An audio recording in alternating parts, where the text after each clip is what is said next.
Dear students, good morning.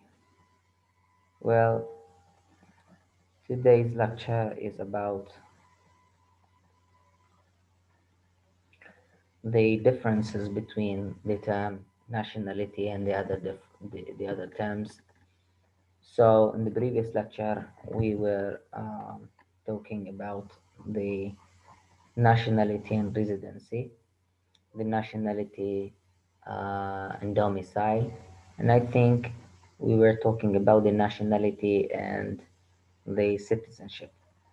So in this lecture, inshallah, we will continue illustrating the differences between these important terms.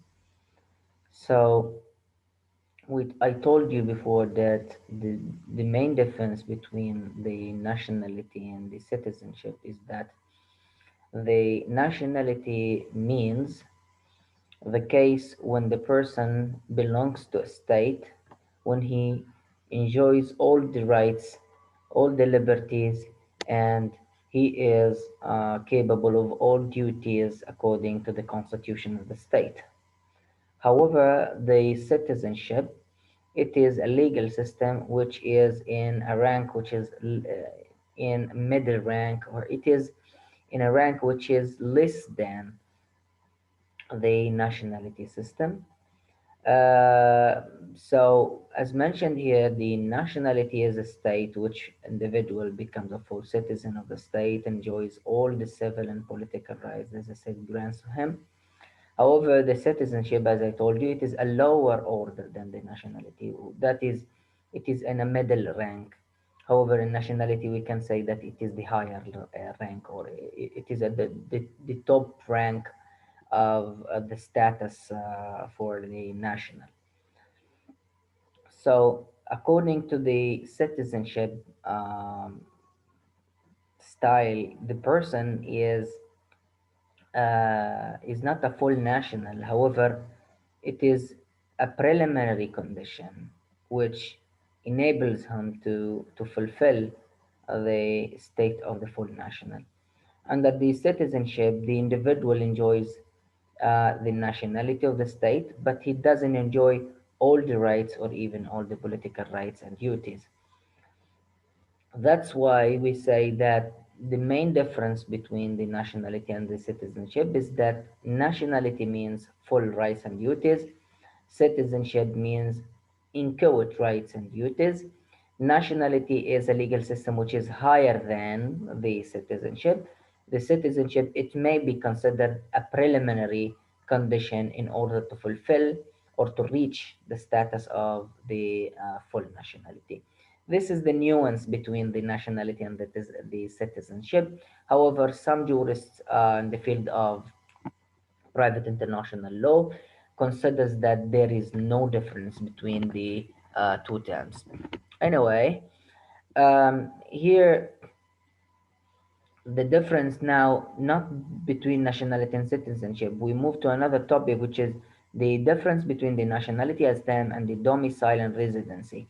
So the difference in this slide is between the nationality and the residency. Residency, it means the foreign when he dwells on the territory of a foreign state for a certain period of time, and this entitles him to some rights and imposes on him some duties. So the residency means that a foreigner person, he is not a national one, and he dwells or even he spends a period of time on the land of a foreign state. I mean, a state rather than his own country or state, rather than his own state or the state that he belongs to by virtue of his nationality. So his residency would enable him to have some rights, I mean, to practice them within the territory of the foreign state that he dwells in. And number two, it imposes him with some duties, like for example, paying the taxes and and the other things that can be imposed on him.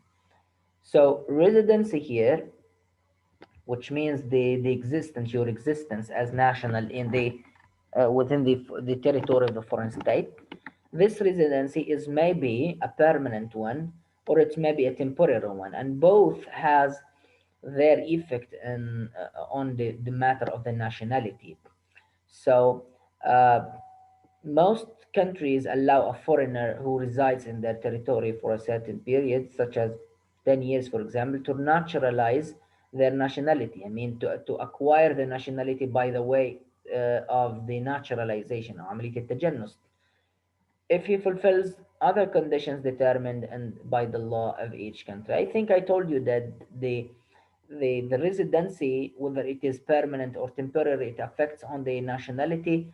As for example, if the person he has a permanent residency, he shall have, for example, 10 years minimum in some states. However, if his residency was a temporary one, then he must fulfill a high number of years, which is higher than the years that are required for the person from the person who, for example, has the permanent residency.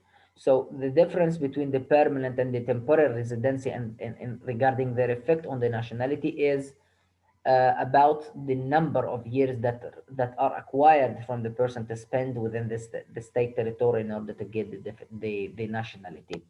So this is the difference between the nationality and residency. Now the last point here, and I would like to give you it just the definition, not their their effect on the matter of the nationality and the other matters. I would like only to highlight the definition of the domicile without mentioning these points. I mean, in some countries, nationality is the base for determining the applicable law. However, in the other countries, they depend on the domicile and in deciding or determining the applicable law in cases of the conflict of laws. So this slide, I don't need it. I need just the slide which comes before it. I mean, the previous one, which highlights the definition of the domicile. Well, in the countries with the Latin legal system, the domicile is defined as the place of the permanent or regular residence of a person or the place of his main business center.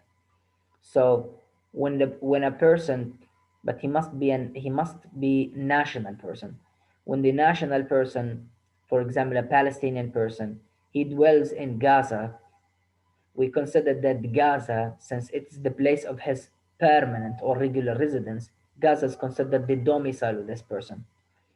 Um, or, for example, if this person has a commerce, he runs a commerce in Rafah, for example, and Rafah is the center of his main business or main commerce, then in this case we can say that the Rafah as as a city, it is considered the domicile of this person.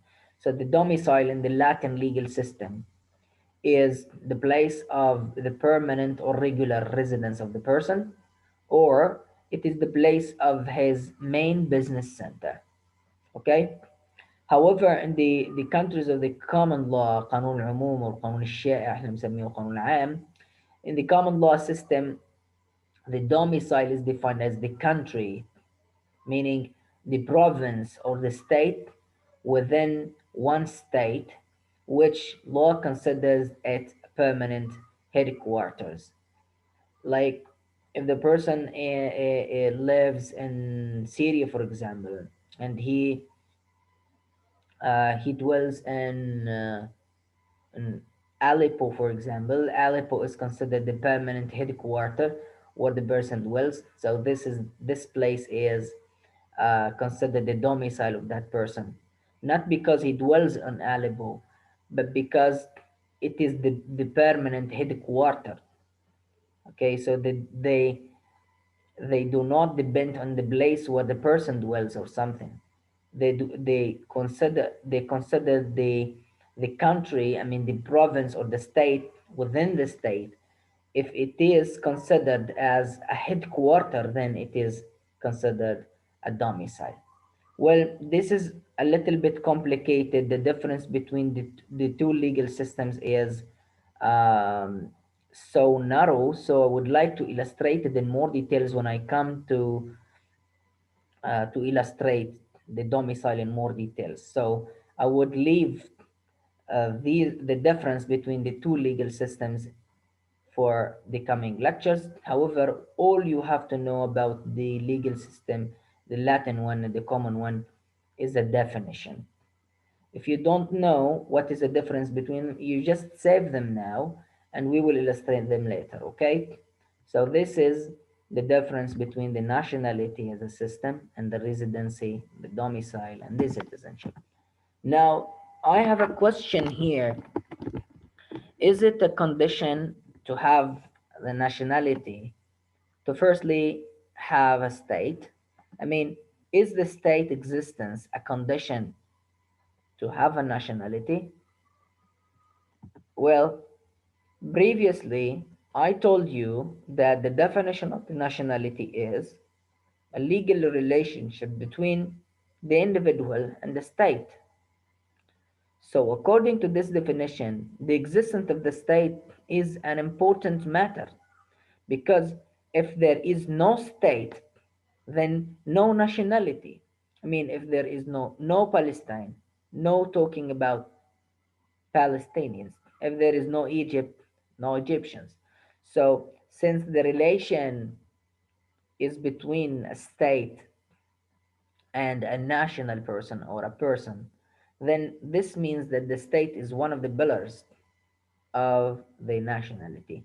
So, as shown here, we mentioned previously that one of the basic pillars of nationality is that the existence of the state.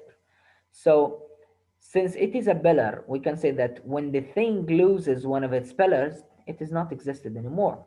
So it is considered non-existent, not non-extant. It is non-existent, or at least incomplete if we do not have the state.